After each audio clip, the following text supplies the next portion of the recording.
Class 10 NCERT English First Flight Chapter 5 The 100 Dresses Part 1 by LBSOR Esther. Before you read, how do we judge the people around us? By their money, wealth and possessions? Or is there something of more enduring value to look for in a person? This story is a sensitive account of how a poor young girl is judged by her classmate. Wanda Petronsky is a young Polish girl who goes to school with other American children in an American town. These other children see Wanda as different in many ways. Can you guess how they treat her? Read the information in the box below. Find out more about this community or about a related topic from an encyclopedia or the internet. The Polish-American community in the United States. The first Polish immigrants arrived in America in 1608, but the largest wave of Polish immigration occurred in the early 20th century, when more than 1 million Poles migrated to the United States.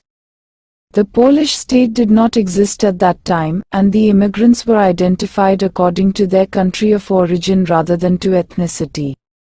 They were identified as Russian Poles, German Poles and Austrian Poles.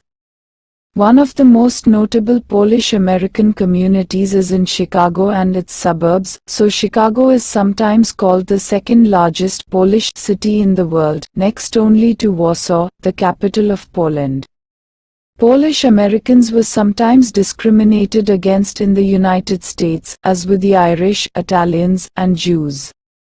According to the United States 2000 census, 667,414 Americans of age 5 years and older reported Polish as the language spoken at home, which is about 1.4% of the people who speak languages other than English, or 0.25% of the US population. Before you read, today, Monday, Wanda Petronsky was not in her seat. But nobody, not even Peggy and Madeline, the girls who started all the fun, noticed her absence. Usually Wanda sat in the seat next to the last seat in the last row in room 13. She sat in the corner of the room where the rough boys who did not make good marks sat, the corner of the room where there was most scuffling of feet, most roars of laughter when anything funny was said, and most mud and dirt on the floor. Wanda did not sit there because she was rough and noisy. On the contrary, she was very quiet and rarely said anything at all. And nobody had ever heard her laugh out loud. Sometimes she twisted her mouth into a crooked sort of smile, but that was all. Nobody knew exactly why Wanda sat in that seat, unless it was because she came all the way from Bogans Heights and her feet were usually caked with dry mud.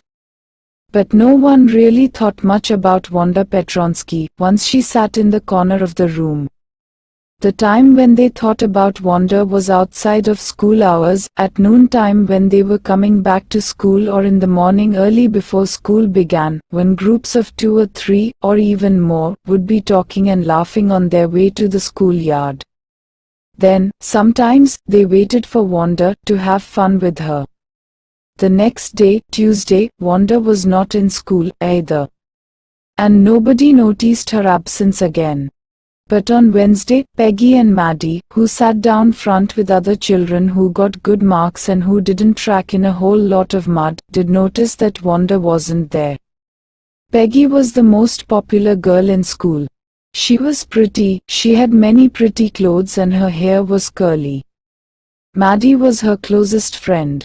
The reason Peggy and Maddie noticed Wanda's absence was because Wanda had made them late to school. They had waited and waited for Wanda to have some fun with her, and she just hadn't come.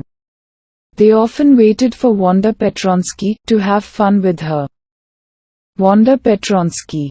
Most of the children in room 13 didn't have names like that. They had names easy to say, like Thomas, Smith or Allen.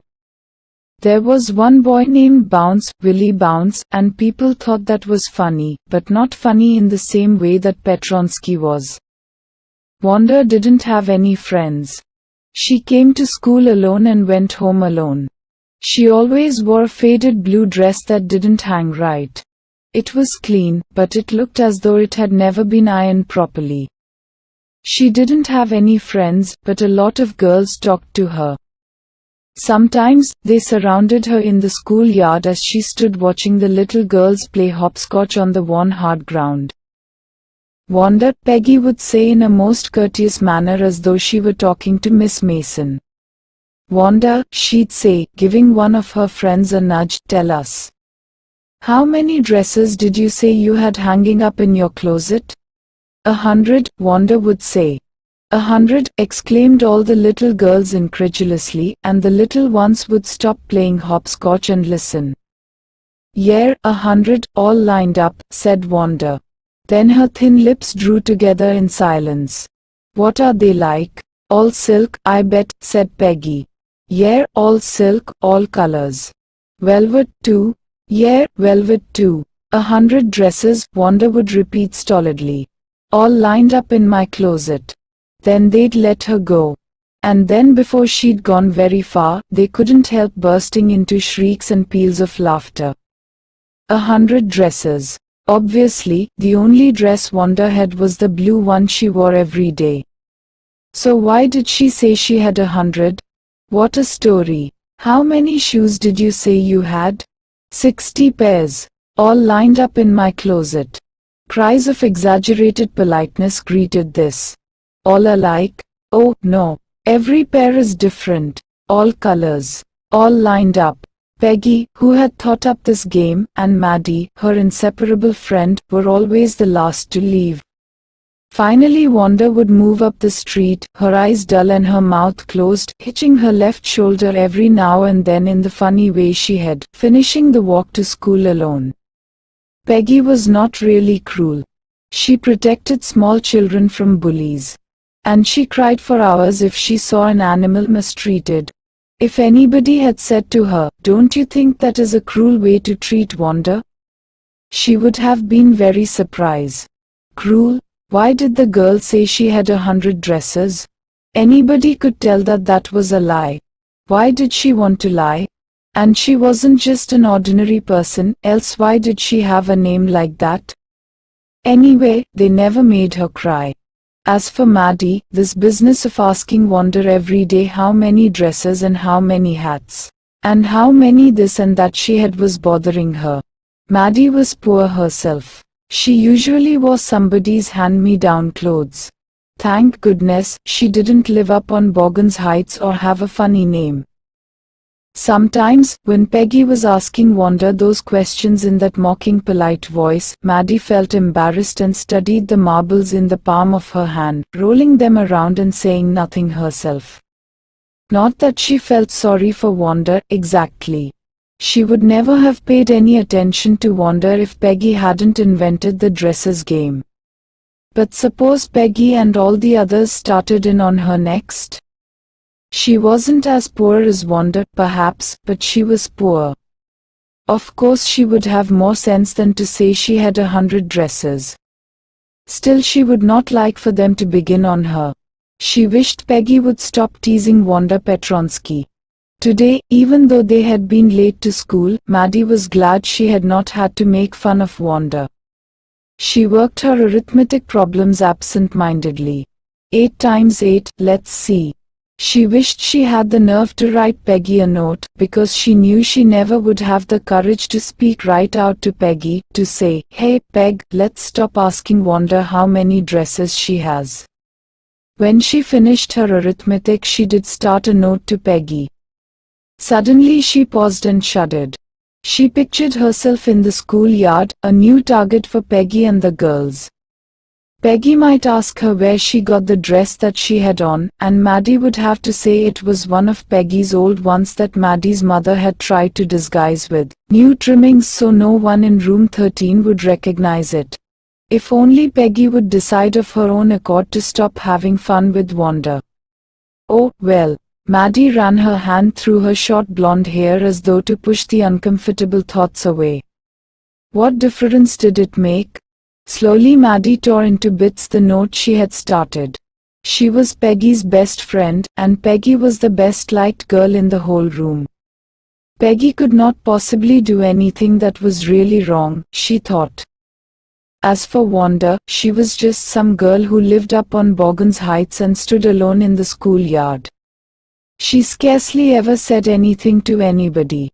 The only time she talked was in the schoolyard about her 100 dresses. Maddie remembered her telling about one of her dresses, pale blue with colored trimmings.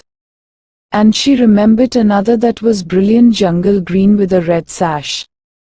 "You'd look like a Christmas tree in that," the girls had said in pretended admiration. Thinking about Wanda and her 100 dresses all lined up in the closet, Maddie began to wonder who was going to win the drawing and coloring contest. For girls, this contest consisted of designing dresses, and for boys, of designing motorboats.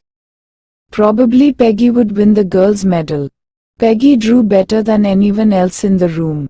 At least, that's what everybody thought. She could copy a picture in a magazine or some film star's head so that you could almost tell who it was. Oh, Maddie was sure Peggy would win.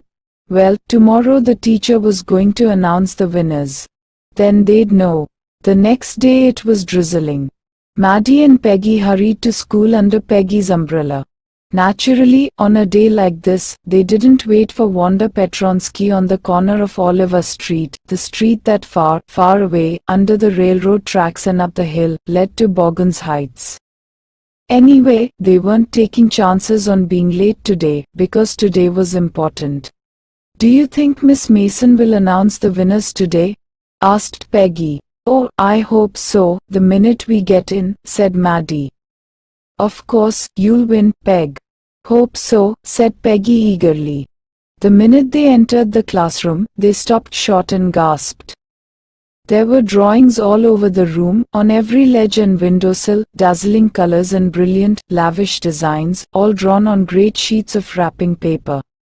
There must have been 100 of them, all lined up. These must be the drawings for the contest. They were. Everybody stopped and whistled or murmured admiringly. As soon as the class had assembled, Miss Mason announced the winners. Jack Beggles had won for the boys, she said, and his design for an outboard motor was on exhibition in room 12, along with the sketches by all the other boys. As for the girls, she said, although just one or two sketches were submitted by most, one girl, and room 13 should be proud of her, this one girl actually drew 100 designs, all different and all beautiful.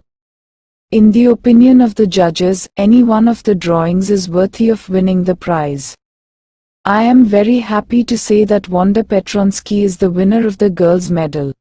Unfortunately, Wanda has been absent from school for some days and is not here to receive the applause that is due to her. Let us hope she will be back tomorrow. Now class, you may file around the room quietly and look at her exquisite drawings. The children burst into applause, and even the boys were glad to have a chance to stamp on the floor, put their fingers in their mouths and whistle, though they were not interested in dresses.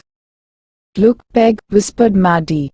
"There's that blue one she told us about. Isn't it beautiful?" "Yes," said Peggy, "and here's that green one. Boy, and I thought I could draw."